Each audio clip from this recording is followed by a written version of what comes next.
Injection لگوانے سے روزہ نہیں ٹوٹے گا؟ بہت سے بھائیوں کا یہ سوال ہے کہ کیوں نہیں ٹوٹے گا؟ میرے عزیزو، اس کے لیے قانون شریعت نے بنایا ہے کہ روزہ کن چیزوں سے ٹوٹتا ہے۔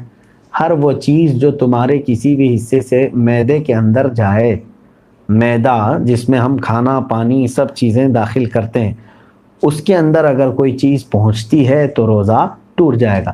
انجیکشن جو ہے ڈائریکٹ معدے میں نہیں جاتا، یہ نسوں میں جاتا ہے، تو جس کی وجہ سے روزے کے ٹوٹے۔ اگرچہ اس میں بعض ائمہ اکرام کا اختلاف ہے۔ حضرت غلام رسول سعیدی صاحب علیہ الرحمہ، ان کا قول تو یہ تھا، ابھی ماضی قریب کے ایک بڑے بزرگ ہیں، شارح صحیح مسلم ہیں، شارح بخاری ہیں، تو ان کا یہ قول تھا کہ وہ فرماتے کہ انجیکشن سے روزہ ٹوٹتا ہے، لیکن ہمارے اکثر علماء کرام مفتیان اعظام کا یہی متفقہ قول ہے کہ انجیکشن لگوانے سے روزہ نہیں ٹوٹتا۔ اب میں نے وہ بتایا ہے کہ منفذ یعنی وہ راستہ جو معدے تک لے جاتا ہے، معدے تک داخل ہونے تک کی کوئی چیز ہے تو اس سے روزہ ٹوٹ جاتا ہے۔ کوئی دوست یا احباب جو غریب ہے اسے بنا ظاہر کیے صرف دل میں نیت کر کے زکوٰۃ دے سکتے ہیں؟ بالکل دے سکتے ہیں۔ سامنے والے کی آپ کیفیت کو جانتے ہیں کہ یہ غریب ہے، مستحق ہے، لیکن غیرت کی وجہ سے، حیا کی وجہ سے ہاتھ نہیں پھیلاتا، مانگتا نہیں ہے، تو آپ اسے عیدی کہہ کر کے بھی دے سکتے ہیں، نذرانہ کہہ کر کے بھی زکوٰۃ کا مال دے سکتے ہیں، کوئی حرج نہیں ہے، کیونکہ اس کو نیت کرنا ضروری نہیں، زکوٰۃ دینے والے کے لیے نیت ضروری ہے کہ تم جب دے رہے ہو تب زکوٰۃ کی نیت ہونی چاہیے۔ میرے پڑوسی کو سائنس کا مسئلہ ہے تو کیا وہ روزہ رکھ سکتے ہیں؟ سائنس جہاں تک میں جانتا ہوں یہ ناک کی بیماری کو کہہ رہے ہیں، یعنی یہی ہوگا میرے خیال سے، اسی کو کہہ رہے ہوں گے، سانس لینے میں تکلیف ہو رہی ہو، تو ایسی کوئی تو یہ روزے کے معنی چیز نہیں ہے، انہیں روزہ رکھنا چاہیے۔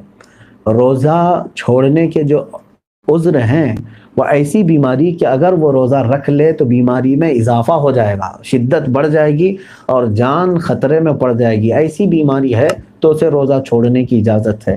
باقی اگر یہ سردی بخار وغیرہ میں اگر روزہ رکھ سکتا ہے تو اس کو رکھ لینا بہتر ہے۔ میرے پڑوس اگر ہمیں یہ پتہ نہیں ہے کہ ہماری کتنی نمازیں قضا ہو چکی ہیں تو اس کو کیسے ادا کرنا ہوگا؟ مثلا میری عمر 24 سال ہے، آپ کو پتہ ہونا چاہیے کہ آپ کتنے چھوڑے ہیں اور کتنے پڑھے ہیں، کیونکہ ظاہر سی بات ہے عقل والے ہیں آپ کی عمر آج 24 سال، جیسے صاحب آپ کہہ رہے ہیں 24 سال آپ کی عمر ہے اور آپ کو معلوم نہیں ہے کہ کتنی چھوٹی ہیں، لیکن آپ کو شریعت نے ایک طریقہ یہ دیا ہے، اندازہ کرو، ہو سکتا ہے تم پر نمازیں فرض کس عمر سے ہوئی، مثال کے طور پر 12 سال سے، سب پر ہوتی نہیں ہے، جب بالغ ہوا اس وقت سے نمازیں فرض ہوئیں۔ اب یہ 24 سال والے جو ہیں، میں ایک فار ایگزامپل بتا رہا ہوں، ہو سکتا ہے ان 14 سال میں بالغ ہوئے، نماز فرض ہوئی 14 سال کی عمر سے، 14 سال سے لے کر 24 سال ان کی عمر ہے آج، تو کتنے سال ہوئے؟ 10 سال۔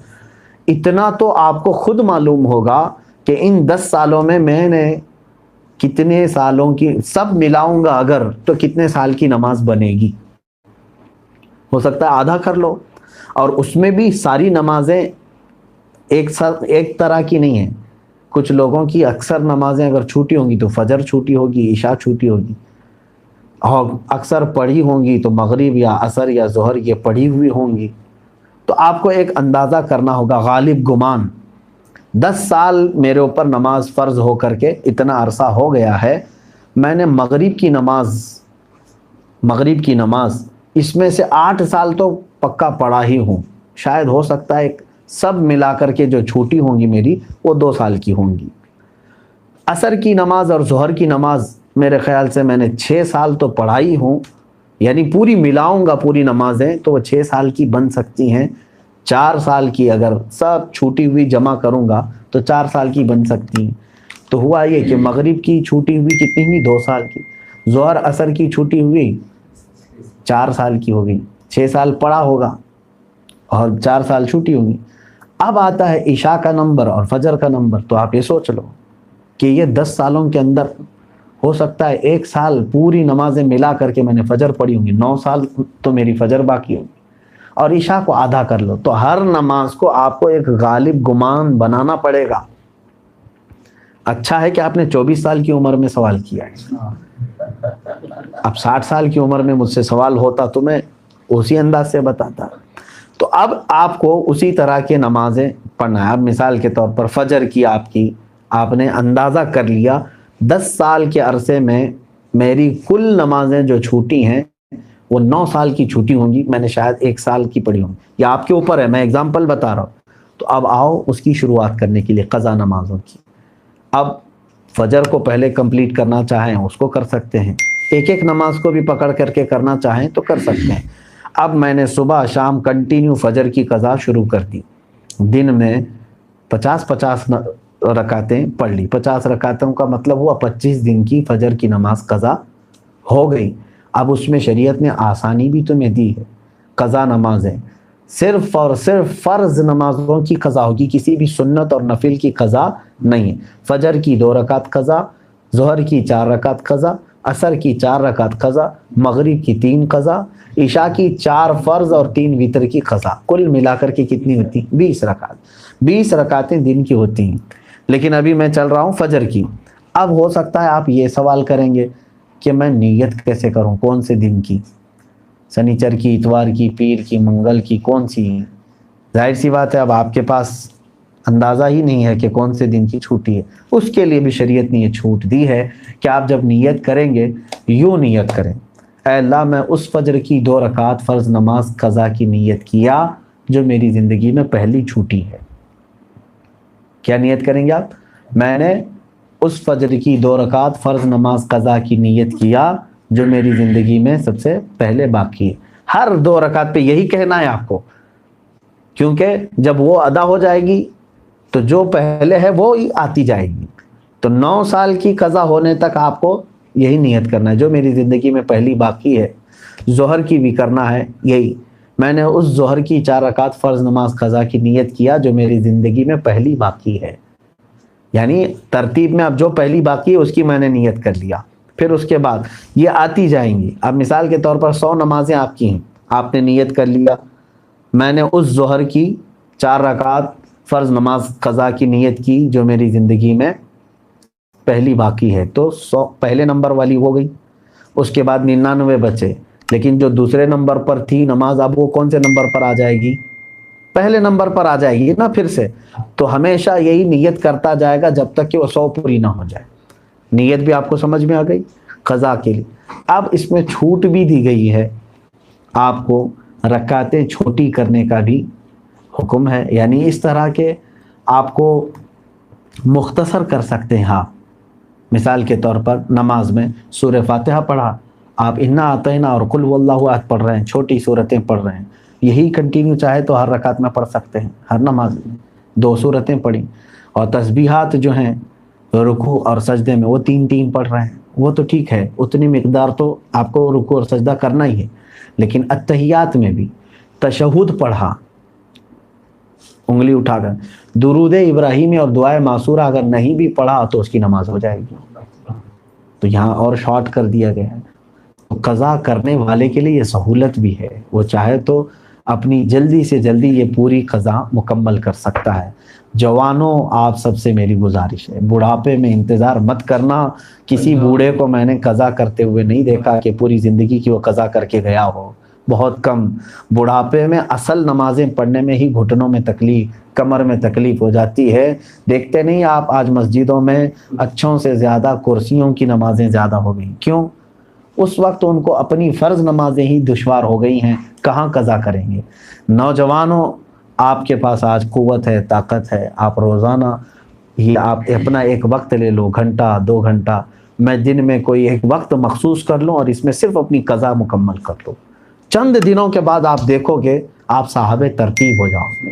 صاحب ترتیب اس کو کہتے ہیں جس کی پوری زندگی میں 5 سے زیادہ نمازیں قضا نہ ہو، اور اللہ تبارک و تعالیٰ کا وہ ایسا محبوب بندہ ہے کہ فرشتے اس کی ایک جھلک دیکھنے کو بے قرار ہوتے ہیں، جو پورے مکمل اپنی نمازیں مکمل کر چکا ہو۔ اللہ ہم سب کو توفیق عطا فرمائے۔ کیا نفل نماز تب تک قبول نہیں ہوگی جب تک فرض اور واجب نماز کی قضا ادا نہ ہو جائے؟ صحیح ہے۔ اب یہاں پر ایک دوسرا یہ بھی ہے کہ کچھ لوگ بہت ساری نفلیں پڑھ رہے ہیں، کوئی جو ہے حاجت کی نماز، کوئی توبہ کی نماز، اشراق کی نماز، اوابین کی نماز، کون کون سی نمازیں ہم سے پوچھتے بھی رہتے ہیں، میاں ان کے تو کھاتے میں فرض نمازیں اتنی باقی ہیں، تو اگر فرض باقی ہیں قضا تو نفل نمازیں آپ کی معلق ہوں گی، نہیں قبول ہوں گی۔ فرض جو ہے وہ قرض ہے تمہارے اوپر، اور نفل جو ہے یہ ہدیہ ہے، قرضہ پہلے دو ہدیہ بعد میں دو، پہلے قرض ادا کرو۔ تو آپ جو پورے دن بھر کی نمازیں ہیں ان میں بھی جو سنت غیر مؤکدہ اور جو نفل ہیں ان کو چھوڑ کر کے آپ وہاں پر بھی یہ قضا نمازیں پڑھ سکتے ہیں۔ جیسے ظہر میں آپ کو 2 رکعت نفل ملتے ہیں نا 12 میں سے، 4 سنت مؤکدہ اسے نہیں چھوڑنا چاہیے، 4 فرض ہے اس کے بعد 2 سنت مؤکدہ وہ تو ہوں گی، 2 جو نفل ہیں اس کی جگہ پر کوئی پہلے کی فجر کی قضا پڑھ لیں۔ عصر میں جاتے ہیں 4 سنت پہلے ہے وہ غیر مؤکدہ ہے، اس کی جگہ پر کوئی پہلے والی کوئی 4 رکعت ظہر یا عصر کی قضا پڑھ لیں۔ مغرب میں بھی 2 نفل آپ کو ملتی ہیں، وہاں پر بھی آپ اپنی قضا پڑھ سکتے ہیں، اس نفل کی جگہ پر کوئی فجر کی 2 رکعت قضا۔ عشاء میں آپ کو جو ہے پہلے 4 رکعت سنت غیر مؤکدہ، اس کی جگہ کوئی نماز پہلے کی چھوٹی ہوئی عشاء کی نماز پڑھ لیں 4 رکعت، اور بعد میں جو ہے 2 نفل 4 نفل مل جاتی ہیں آپ کو عشاء کے فرض کے بعد، وہ 4 رکعت کی جگہ پہلے کی کوئی چھوٹی ہوئی وتر کی قضا پڑھ لیں۔ تو اس طرح سے آپ کی ادا نمازوں کے برابر ہی جو ہے نا پہلے کی قضا بھی برابر ہوتی چلی جائے گی۔ تو نفل اور غیر مؤکدہ کی جگہ پر یہ پڑھنا بہتر ہے۔ نماز میں عورت بال اوپر باندھ کر نماز ادا کر سکتی ہے؟ کنٹینیو میں 3 دن سے سوال دیکھ رہا ہوں، اس کو اوائڈ کر رہا تھا۔ میری بہنیں آپ کے بال ہیں تو کہیں پر بھی باندھیں آپ، بس یہ ہے کہ پردہ کرو۔ اب کچھ نے یہ سوال کیا ہے کہ اوپر باندھیں، کیسے بھی باندھیں، چوٹیوں کی تو آپ کے 1000 ڈیزائن ہیں، کوئی بھی چوٹی باندھ لیں، لیکن شرط یہ ہے کہ بالوں کو ظاہر نہ کریں، بس یہ ہے کہ بے پردہ نہ ہو، اتنا احتیاط ہونا چاہیے۔ تھوڑے دنوں پہلے یہ افواہ پھیلی تھی کہ چکن تناول نہیں کرنا چاہیے، یہ ایک میرے بیان کو میں نے تفسیر قرآن کے درمیان اس چیز کو عرض کیا تھا، یہ میرا نظریہ ہے میرے عزیزوں، میں نے کوئی حکم نہیں بیان کیا کہ حلال ہے یا حرام۔ پھر سے جس نے سوال کیا ہے میں ان سے گزارش کروں گا غور سے اور ایک بار میرا وہ آڈیو سن لو۔ نقصانات اگر کوئی ڈاکٹر تمہیں بتا رہا ہے تو اس کا مطلب یہ نہیں کہ حرام ہے۔ تمہیں شوگر کی بیماری ہے، ڈاکٹر نے کہا گلاب جامن نہیں کھانا، تو کیا وہ حرام ہو گیا؟ تمہارے لیے اگر میٹھے کو اس نے منع کر دیا ہے تو اس لیے ہے کہ تمہارے لیے طبیعت میں نقصانات بڑھ سکتے ہیں۔ ارے بی پی والوں کو نمک کھانے نہیں دے رہے ہیں، گوشت کھانے نہیں دے رہے ہیں ڈاکٹر، ان ڈاکٹروں کے بارے میں کوئی کچھ نہیں بولے گا، بلکہ وہ کہتے ہیں کہ نہیں وہ صحت کے لیے کہہ رہے ہیں۔ چکن کے لیے میں ہی اتنا متنازع بن گیا ہوں کہ بہت سارے لوگ اس کے میرے متعلق الگ الگ خیالات بھی مجھے بھیج رہے ہیں۔ میرے عزیزو، آپ اگر تحقیق کرنے جاؤ، آپ دیکھیں گے امریکہ کی کئی یونیورسٹیاں اور بہت سارے ادارے انہوں نے خود تحقیق کر کے یہ اپنے تحقیقات شائع بھی کی ہیں، اور ہندوستان کے مایہ ناز اخبارات میں بھی یہ خبریں آئی ہیں کہ جو ابھی فارمنگ ہو رہی ہے چکن کی، یہ طریقہ ہانیکارک ہے۔ یہ میرا اپنا نہیں ہے، جو اور یہاں کی تحقیقات ہیں وہ خود کہہ رہی ہیں۔ تو جہاں ہم کو شک لگ رہا ہے تو میں یہ کہوں گا ہی۔ اور کچھ نے یہ کہا کہ آپ اس میں کمیونل کر رہے ہیں، مسلمان ہندو الگ۔ میں تو سب کو کہہ رہا ہوں، میں صرف مسلمانوں کے لیے نہیں، سارے لوگوں کے لیے کہہ رہا ہوں، جو تمہاری صحت کو برباد کرے، جو تمہیں یعنی دیسی مرغی کی طرح نہیں بلکہ فارم مرغی کی طرح بنانے کی کوشش کرے، اس سے اوائڈ کرو۔ یہ چیز میری طرف سے میں نے کہا تھا کہ اس کے نقصانات ہو رہے ہیں اس کی وجہ سے، ورنہ حرام نہیں ہے، ہم بھی کھا رہے ہیں آج بھی، جتنا ہو سکتا ہے بچنے کی کوشش کر لیتے ہیں، کم سے کم کرنے کی کوشش کرتے ہیں، ایسا نہیں ہے کہ یہ حرام ہے۔ اس طرح سے ہمارے علاقے میں جب ہبلی میں کافی سال پہلے میں نے تفسیر میں ایک حدیث پاک بیان کیا تھا کہ گائے کے گوشت کے متعلق حدیث پاک میں یہ بات آئی ہے، اس کے دودھ میں بیماری ہے۔ مفتی صاحب نے گائے کا گوشت کھانا حرام کر دیا، تو قصائی لوگ آ گئے تھے ہمارے پاس، انہوں نے کہا تھا کیا آپ نے ایسا کہا ہے؟ غور سے سنیں، بات جتنی کہی جائے اتنے ہی کو آپ رکھیں، اس کو توڑ مروڑ کر یا مرچ مسالہ لگا کر لوگوں تک نہ پھیلائیں۔ اور کچھ یوٹیوب والے چینل چلانے والے، ان کو بھی میں دیکھ رہا ہوں، کچھ بیانات کو وہ ہمارے کراپ کر کے کٹ کر کے اور ایسی خطرناک ہیڈنگ ڈالتے ہیں کہ لوگ دیکھتے ہی سہم جائیں، کیا یہ ایسی بات ہو سکتی ہے؟ جبکہ آپ آگے پیچھے کی بات سنیں گے آپ کو خود پتہ چلے گا کہ ہم کیا کہنا چاہ رہے ہیں۔ اس لیے یہ چکن والی جو ویڈیو ہے یا آڈیو ہے پھر سے آپ سنیں گے تو آپ کو تسلی ہو جائے گی۔ اگر امام وتر میں دعائے قنوت پڑھنا بھول گئے اور پیچھے سے کوئی مقتدی نے لقمہ دیا تو کیا کرے؟ لقمہ لے لے، واپس قیام میں لوٹ گئے تو کیا حکم ہوگا؟ دونوں چیزیں دیکھیں، وتر میں قنوت پڑھنا واجب ہے، تیسری رکعت میں امام کو ہاتھ پھر سے دوبارہ تکبیر باندھ کر کے قنوت پڑھنا واجب ہے، لیکن امام بھول گیا اور رکوع میں چلا گیا تو اب امام کے لیے حکم یہ ہے کہ اب وہ رکوع کر لے، نہ پلٹے، اب واپس نہ آئے، اب وہ اپنی نماز پوری کر لے، لیکن اتحیات میں تشہد کے بعد سلام پھیر کر کے 2 سجدے کرے گا، سہو کے نماز اس کی ہو جائے گی۔ لیکن جو لقمہ دیا، اب اس کے لیے مسئلہ ہے کہ اگر امام نے لقمہ لے لیا، پیچھے مقتدی نے لقمہ دے دیا اور امام پلٹ کر کے آیا، پھر قنوت پڑھ کر کے پھر گیا، تو پھر بھی اس کے لیے سجدہ سہو واجب ہے، نماز ہو جائے گی، مقتدی کی بھی ہو جائے گی، امام کی بھی ہو جائے گی۔ لیکن پیچھے مقتدی نے لقمہ دیا اور امام نے لقمہ نہیں لیا، وہ رکوع میں ہی رہ گیا، پھر بعد میں تنگ آ کر کے مقتدی بھی رکوع میں چلے گئے کہ امام صاحب لے نہیں رہے لقمہ، اور اپنی نماز سب نے کمپلیٹ کی، تو جس نے لقمہ دیا تھا اس کی نماز باطل ہو گئی، انہیں اپنی نماز پھر سے دہرانا پڑے گی، امام نے اگر لقمہ اس کا نہیں لیا تو، اور اگر لے لیا تو سجدہ سہو کر لے امام، باقی سب کی نماز ہو جائے گی۔ مسئلہ یہ